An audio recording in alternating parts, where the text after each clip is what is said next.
So I wanted to show you a fun mechanic that I've been playing around with resetting the time of day.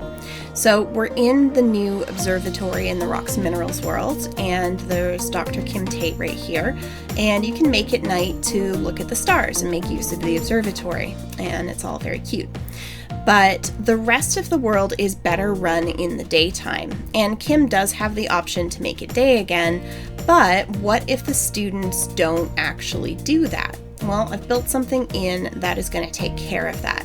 So you can see that it's nighttime and the observatory is protected, so I can't break through it.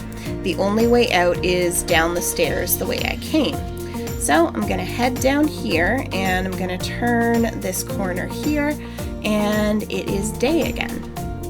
So how did that work? Well, I could use a testfor block, but you can actually probably see the little hint using the new mechanics of how I actually did it. So I'm actually going to break through this wall right here.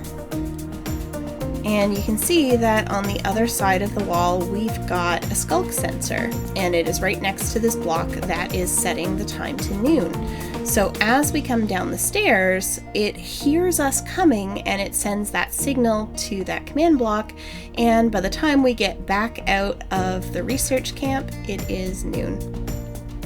Now the one hitch in that design is that the sculk sensors make noise. And so what if you want your little device to work without the students knowing that they're actually setting it off? Well, there's a little tweak to the design right now, so we can see it happened again. It just changed from night to day, but you didn't see or hear it happening. And that is because we've actually tweaked the design a little bit here. There we go. So you can see that I've got the sculk sensor now a little bit higher.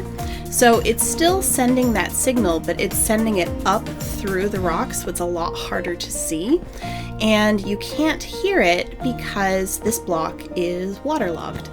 And the waterlogging silences that sculk sensor. So all you have to do is drop a water bucket on there, and that will silence your sculk sensor. And then we seal it up behind the wall.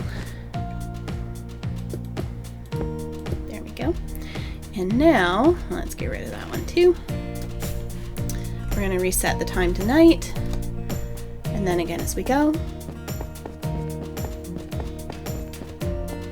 You don't hear the sensor trigger as it sets it to day.